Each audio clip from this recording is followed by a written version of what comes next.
காலன் யமபயம் நீக்கி ஆயுள் அதிகரிக்கும் கால பைரவர். தேய்பிறை அஷ்டமி. ஒரு மாதத்தில் 2 பருவங்கள் உண்டு.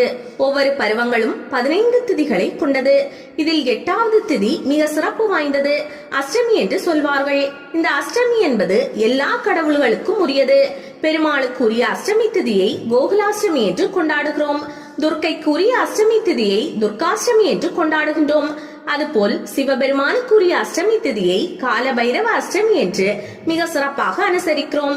இந்த நாளில் விரதம் இருந்து சிவபெருமானை வணங்குவது சால சிறந்த நன்மையை தரும். 8 என்றால் கஷ்டமா? பொதுவாகவே 8 என்கிற எண் கஷ்டத்தை தருகின்ற எண்ணாக நாம் கருதுகின்றோம்.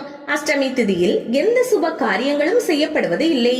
ஆனால் ஆன்றோர்கள் இந்த அஷ்டமி திதியை புனித நாளாக கருதுகின்றனர். 8 என்பது உண்மையில் மிக சிறந்த எண், எட்டாததையும் எட்ட வைக்கும் எண், ஆன்மீகத்தில் மிக உயர்ந்த எண். மகாலட்சுமி 8 தோற்றங்களில் காட்சியளிப்பதால் அஷ்டலட்சுமி என்று சொல்கின்றோம். செல்வங்களை அஷ்ட ஐஸ்வர்யங்கள் என்று சொல்கின்றோம். சித்திகளை அஷ்டமகா சித்திகள் என்று சொல்கின்றோம். எனவே ஆன்மீகத்தில் மிக உயர்ந்த இடத்தை பிடித்த அஷ்டமி திதியில் இறைவனை வணங்குவதன் மூலமாகவும் விரதம் இருப்பதன் மூலமாகவும் நம்முடைய கஷ்டங்கள் எல்லாம் தீர்ந்துவிடும். பைரவர் யார்?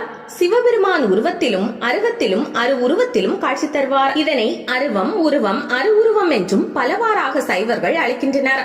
அவருடைய திருமேனி வடிவங்கள் 64 என்பர். 64 திருமேனி வடிவங்களில் ஒன்று பைரவர் எனப்படும் பைரவர். ஆனந்த பைரவராக உலகை படைக்கிறார். கால பைரவராக உலகை காக்கிறார். காலாக்னி பைரவராக உலகை பிரளய காலத்தில் ஒடுக்குகின்றார். சிவனுக்கு ரிஷப வாகனம் இருப்பது போல பைரவருக்கு வாகனமாக நாய் அமைந்திருக்கிறது. அதனால் நாய்களுக்கு பைரவர் என்ற பெயருண்டு. பஞ்சகுண சிவமூர்த்திகளில் உக்ரமூர்த்தி, வக்ரம், சாந்தம், வசீகரம், ஆனந்தம், கருணை முதலிய குணங்களை பஞ்சகுணம் என்கிறோம். இந்த குணங்களின் அடிப்படையில் சிவனது 5 மூர்த்தங்கள் வகைப்படுத்தப்படுதலை பஞ்சகுண சிவமூர்த்தங்கள் என்கிறார்கள் சைவர்கள். உக்ரமூர்த்தி பைரவர், சாந்தமூர்த்தி தட்சிணாமூர்த்தி, வசீகரமூர்த்தி பிச்சாடனார், ஆனந்தமூர்த்தி நடராசர், கருணாமூர்த்தி சோமஸ்கந்தர். அஷ்ட பைரவர்கள். அஷ்ட பைரவர்கள் என்பவர்கள் 8 திசைகளுக்கு ஒன்றென விளங்கும் 8 பைரவர்கள் ஆவர். சில கோயில்களில் பைரவிகளுடன் இணைந்து தம்பதி சகிதமாகவும் இந்த பைரவர்கள் காட்சி தருகிறார்கள். யார் யார் இந்த பைரவர்கள்? அவர்கள் பெயர்கள் என்ன? அசிதாங்க பைரவர், ருரு பைரவர், சண்ட பைரவர், குரோதன பைரவர், உன்மத்த பைரவர், கபால பைரவர், பீஷண பைரவர், சம்ஹார பைரவர். சிவனுக்கு அட்ட வீரட்ட தலங்கள் உண்டு. அதே போல அஷ்ட பைரவ தலங்களும் தமிழ்நாட்டில் பிள்ளையார்பட்டி அருகில் உண்டு.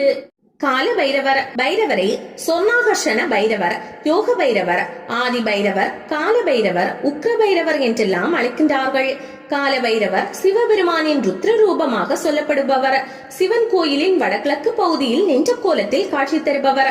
12 கைகளுடன் நாகத்தை பூநூலாகவும் சந்திரனை தலையில் வைத்தும் சூலாயுதம், பாசக்கயிறு, அங்குசமாகிய ஆயுதங்களை தாங்கியும் நிகம்பர ரூபமாய் காட்சி தருபவர். கால பைரவர் சனியின் குருவாகவும் 12 ராசிகள், 8 திசைகள், பஞ்சபூதங்கள், நவக்கிரகங்களையும் காலத்தையும் கட்டுப்படுத்துபவராகவும் கூறப்படுகிறார். கார்த்திகை மாதத்தில் வரும் அஷ்டமிதான் கால பைரவாஷ்டமி. கால பைரவாஷ்டமியில் என்ன செய்ய வேண்டும்? கால பைரவாஷ்டமி நாளில் சிவன் கோயில்களில் சிறப்பு பூஜைகள் நடைபெறும். இந்த பூஜைகளில் கலந்து கொண்டால் மன அழுத்தம், பயம் நீங்கி தைரியமும் தன்னம்பிக்கையும் வீரியமும் வேகமும் உண்டாகி சகல சௌபாக்கியங்களும் அடைவார்கள். சிவபெருமான் அபிஷேக பிரியன். சிவ அம்சம் பைரவர் என்பதால் கால பைரவருக்கு சந்தன அபிஷேகம் சிறப்பானது. உக்ரமூர்த்தியான இவரின் கோபம் தணிக்க சந்தனம் அபிஷேகம் செய்ய வேண்டும் என்பார்கள். கருப்பு அல்லது சிவப்பு வஸ்திரம் சாத்தி சிவப்பு மலர்களால் அர்ச்சனை செய்து வழிபடலாம். மிளகு தீபமும் நல்லெண்ணெய் தீபமும் சிறப்பானது. சிவனா சிவாம்சமா?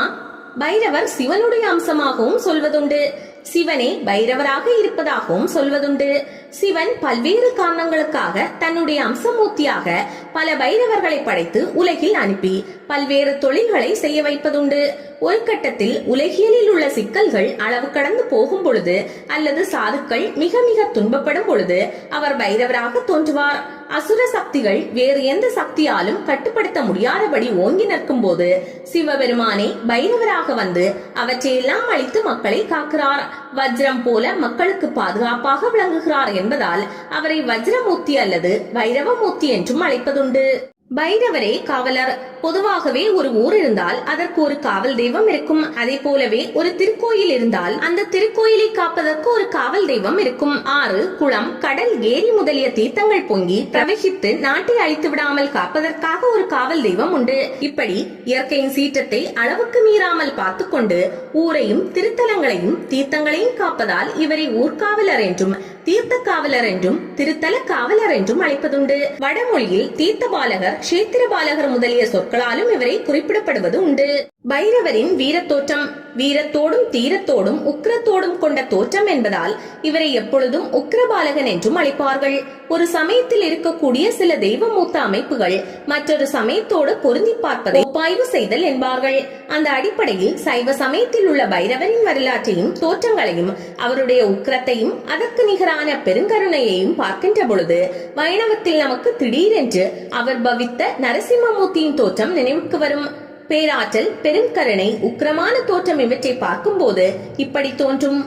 நரசிம்மமூர்த்தியும் பைரவரும் உக்கிரமாக இருக்கின்ற பொழுது உக்கிர நரசிம்மர் என்று அழைப்பது போலவே பைரவரின் உக்கிர தோற்றத்தை வைத்து உக்கிர பைரவர் என்று அழைப்பார்கள். அதே சமயம் யோகிகளுக்கு ஞானத்தை தருவதால் நரசிம்மரை யோக நரசிம்மர் என்று அழைப்பது போலவே பைரவரையும் யோக பைரவர் என்ற நிலையில் பார்ப்பதும் உண்டு. பஞ்சபூதங்களையும் காப்பவராக விளங்குவதால் பூத பைரவர் என்றும் அவரை சொல்வார்கள். தட்சிணாமூர்த்தியை போல ஞானத்தை அன்பர்களுக்கு அள்ளி அள்ளி வழங்குவதால் ஞான பைரவர் என்றும் அழைப்பது உண்டு. எத்தகைய தோஷங்கள் இருந்தாலும் அவற்றையெல்லாம் நீக்கி சகல ஐஸ்வர்யங்களையும் வாரி வாரி கொடுக்கும் வல்லமை பெற்றவர் பைரவர். பைரவ தீபம்.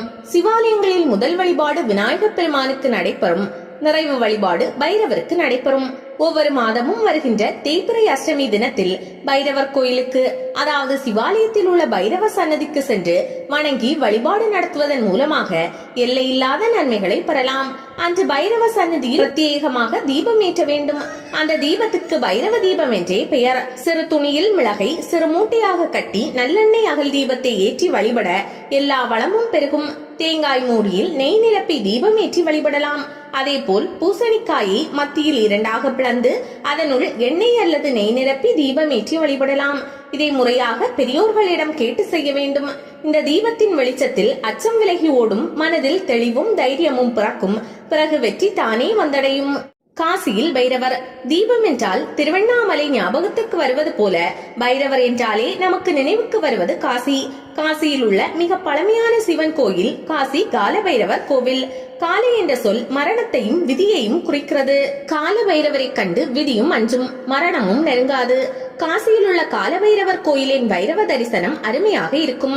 வெள்ளி முகம் கொண்ட காலபைரவர் மிக விரிந்த கண்களுடனும் பெரிய மீசையுடனும் முழங்கால் அளவு நீண்ட கரங்களுடனும் காட்சியளிப்பார்.